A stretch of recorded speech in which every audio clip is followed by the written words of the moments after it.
Bismillahirrahmanirrahim. Da sunan Allah mai rahma mai jin ƙai. Ta yi min ƙanƙanta kashi na 14. Ko da ya je gidan nasu bai wani tsaya ba.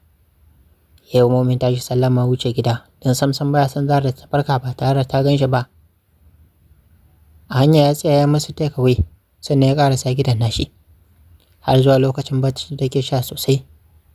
Sosai yarinyar ta bashi tausayi. Haka dai rayuwarsa ci gaba da tafiya. Sai dai ko da wasa tun daga ranar da ya kusance ta, Zara ba ta ƙara bari makamancin hakan ta sake haɗa su ba. Dan ta gurzu da kyau a hannunsa. Shi yasa yanzu take gudun shi da zaran ta ga dare yayi. Masu taya ta aiki Hamad ya ɗauko mata har guda 2. Dan baya son ta dinga shan wahala tana wahalar da kanta. Dai da Zarin ta ce mashi ba ta so, amma haka dole ta haƙura. Suna mata wanki da kuma wanke-wanke game da sharar gida, amma girki ta ƙi barin su koda kicin ɗinta su shiga. Hamad da wuri ya kawai yake, amma yana tsananin buƙatuwar matar shi. Dan daddare da ƙira ke iya samun bacci. Gashi kuɗin ɗumin jikin nata yanzu ba ta bari ya ci. Yau bai jin fita, na haka falo ya dawo ya kwanta a saman doguwar kujera. Dan bai son kwanciya a gado in babu Zara. Fitowarta daga wanka kenan ta ji ƙarar talabijin a falo. A zaton ta ita ce ta manta ba tare ta kashe ta ba. Hakan ya sa ta yi hanzarin zuwa falon don ta kashe TV ɗin. Daure take da towel da ya tsaya daidai cinyarta. Banda cinyarta babu inda ya rufe. Ko kaɗan ba ta san yana kwance a falon ba. Duk ko da cewa ta ji ƙamshin turaren shi. Amma sai ta alaƙanta hakan da yawan zama da yake a saman kujerar. Kanta tsaye ta wuce gun soket ɗin talabijin ɗin. Duka ta domin ta kashe TV ɗin. Hakan ne ya ba fararen mazauninta damar bayyana ga Ahmad. Da tun shigowar ta yake ta faman kallonta. Kulkin shi ta miƙe gam, ta miƙe tsaye, ta yi wata tsayuwar daga. Sai fama zullo take. Cikin Ahmad banda bari babu abin da yake. Hakan ya sa ya miƙe daga zaunen da yake yana fahimla sallaba kamar wani tsohon maye. Tana gama kashe tibin in ta juyo da niyyar barin falon.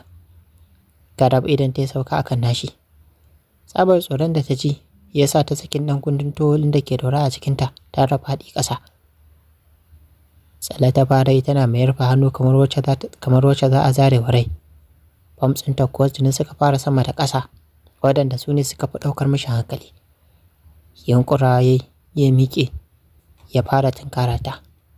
Aiko ta sako ga tana mai faɗin, yaya dan Allah kar ka matso, dan Allah ka ji ina roƙonka. Wallahi ba na so zafi, dan Allah dan annabi ka yi haƙuri. Ta yi magana tana mai ja da baya. Ganin bai da niyyar barin ta ne, ya sa ta yunƙura za ta gudu. Aiko carab ya damƙo ta, ya dawo da ita zuwa cikin shi. Rungume ya tayi sosai, ya saki wata nauyi a can zuciya, dan ya fi wata rayaban da ya ji ɗumin jikinta. Ita kanta sai da tsigar cikinta ta tashi, gaban ta yi wani irin motsi. Sosai ta ji sha'awar mijinta ta zo mata, amma tsoron wahalar ta sha a hannun shi, ita ce ta sa take gudun shi. Hannu ya kai bisa mazaunanta masu laushi kamar burodi sabon gashi, ya fara shafar su, cikin wani irin salo na musamman, wanda hakan ya haddasa wa Zara kwantar da kanta a saman ƙirjin shi, gami da limshe ido alamar ta miƙa wuya bori ya hau. Daukar ta ya cancak ya nufi ɗakin shi da ita. Sai faman kukan shagaba take a kunne. Hakan sosai yake ƙarar girkita shi. Kan gado ya ɗora ta sannan ya koma ya kulle ƙofar. Kayan jikin shi ya cire. Har ya gama. Sannan kulkin shi ya bayyana sai faman zullo yake da ɗaga wani farin ruwa. Ni ke Zara ta yi. Ta zama yan kaciya ba tare ta san ta yi ba. Wanda hakan ya bayyano da ya kwata ɗinta mararan. Wanda Hamad yake ji kamar ya cinye duka. Baya take ja a saman gadon, sai faman yarfa hannu take tana faɗin, wallahi da zafi yaya, dan Allah dan annabi kai haƙuri. Ta kowa ya har inda take. Ga mamakin Zara, bakinta ya nufa da kulkin nashi. A hankali ta kai hannu ta riƙe kulkin, tana mai gyara gashin kanta. Murya Hamad ɗin ce ta kasa ta da faɗin, waya, shock me baby. Ya faɗa yana murmula bams ɗinta. Wani adon daɗi take ji yana ratsa ta. har bata san lokacin da tsuguna a saman gadon ba. Ta kamo kulkin nashi ta saka a baki ta fara tsotsa kamar ta samu sweet. Daɗi ne mara misaltu ya fara ratsa kunyar Hamad. Na haka ya fara zuƙar yaji. Ganin kar ya zauce shi kaɗai ya sa shi tsorata gaba ɗaya ya mai da ita upside down. Har zuwa lokacin bata saki kulkin nashi ba, dan daɗin shan shi da ke ji sosai. Juya ta yi yayin da ya sa bakin shi a daidai hedikwata ɗinta. Ruwan ni'imar da ya zatsafo mata ne ya fara kurɓiya tukuna kafin ya biya lashe da harshen shi. Sannan ya tsaya harshen shi a cikin hedikwata ɗin ta shi ma ya fara tsotsa. Kukan daɗi Zara ta fara yi mashi tana wani irin nishi. Sai ta suka kusa kwashe mintuna 15 a haka kamin Zara ta kasa juriya ta fara kuka tana faɗin ya isa haka, ka samun dan Allah. Gadon ya nufa da ita ya kwantar da ita a saman gadon. Tun kan ya ƙarasa warwarewa ita da kanta ta warke mishi kafafunta da kyau yadda zai ji daɗin shigarta. Dan jiya Husna ta kawo mata wata gumba da ta siya musu a gun maman Yusuf likitar mata wadda take a Sokoto. Gumbar tana da shegen kyau sosai, ta saukar mata da ni'ima kamar ruwa. Hamad ganin ruwan da ke bulbulowa a cikin Zara ne ya sa shi ƙara haukacewa. Bai wata bayan tsakulkin shi a cikin hedikwata ɗinta ya fara sukuwa. Zara kankame ta sosai saboda wani asababan daɗi da take ji yana ratsa mata.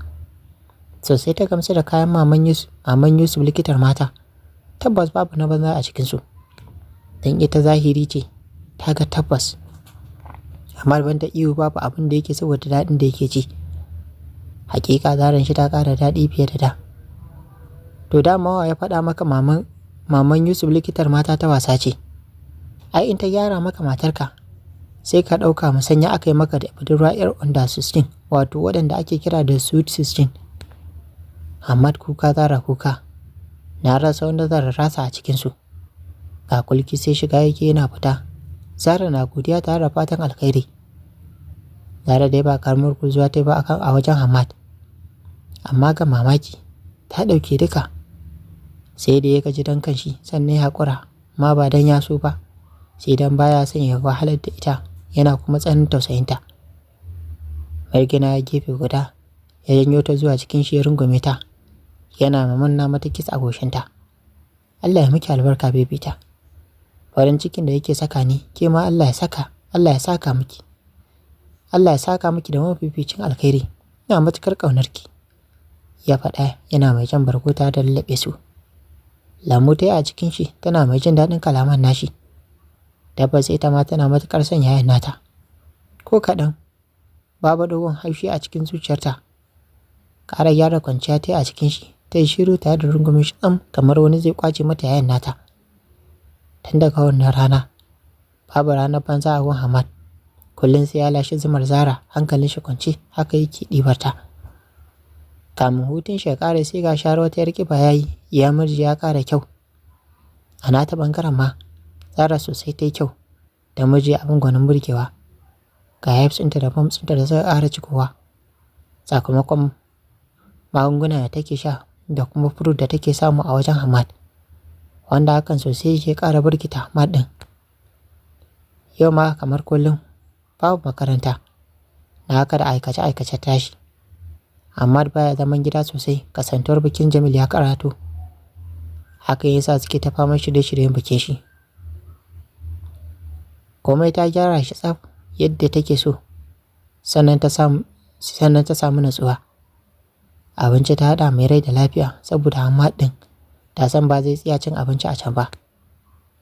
Misalin karfe 5 za a tafi dina, na haka tun huɗu Hamad ɗin ya kira ta akan ta shirya da wuri, yana hanya zai zo ya ɗauke ta. Kawan 5 ɗin ma har ta gama kimtsawa cikin wata doguwar riga ta material mai tsananin kyau da tsada wacce ta kasance pink color. Sosai ko ta yi mata kyau a cikin kayan. Daurin kanta kamar wata sabuwar amarya da bi ta feshe cikinta da turare. Tana cikin fesa turaren ne da madubi ta hango shi. Murmushi ta sakar mashi ba tare ta juyo ba. Da kyare ja kafar shi ya ƙara sogunta. Rangumo ta yi ta baya ya ɗora kan shi a saman wuyanta yana mai shakar daɗin kamshin da ke cikinta. Baby ta, Hanya zan bari ke je gurin nan kuwa? Kin ga yadda kika kyau? Ya faɗa yana mai juyo da ita ta kalle shi. Tawa baki ta tana mai shirin kuka. Na ta fara dire kafafunta a ƙasa. Da sauri rungumo ta zuwa cikin shigami da faɗin. Wasa fa nake miki gwamnati na, a huce haka dan Allah. Ya maga yana mai shafa gadon bayanta. Ya mu je ka ci abinci sai mu tafi ko? Ta faɗa lokacin da ta ɗauko kai tana mai duban shi. Murmushi yayi mai matuƙar ƙayatarwa game da jan hancinta. Bibi na, ke ɗin ta musamman ce. Shi yasa san da nake miki shi ma na musamman ce. Haka zalika kullun ninkuwa yake a cikin zuciyata. Dariya suka yi dukkaninsu.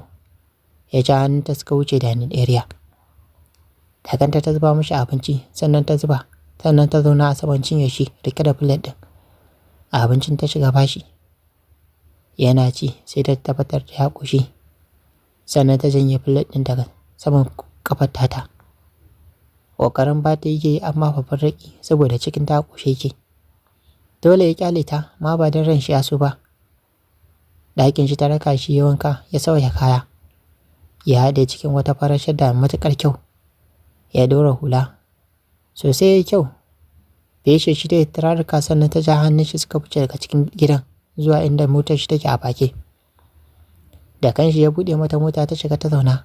Sannan shi ma ya zauna ya tada mota. Suka hau titi. Cike da so da ƙaunar junansu. Koda suka isa harabar inda ake dinai. A mota suka zauna zaman jiran angwaye. Ba jima ba sai ga motocin angwaye sun samu nasarar isowa. Sosai Jamil ya kyau shi da amaryar shi Hanifa. Neman Hamad ya fara yi amma bai gan shi ba. Hakan ya sa shi lalubo shi da ke cikin aljihu ya kira Hamad ɗin.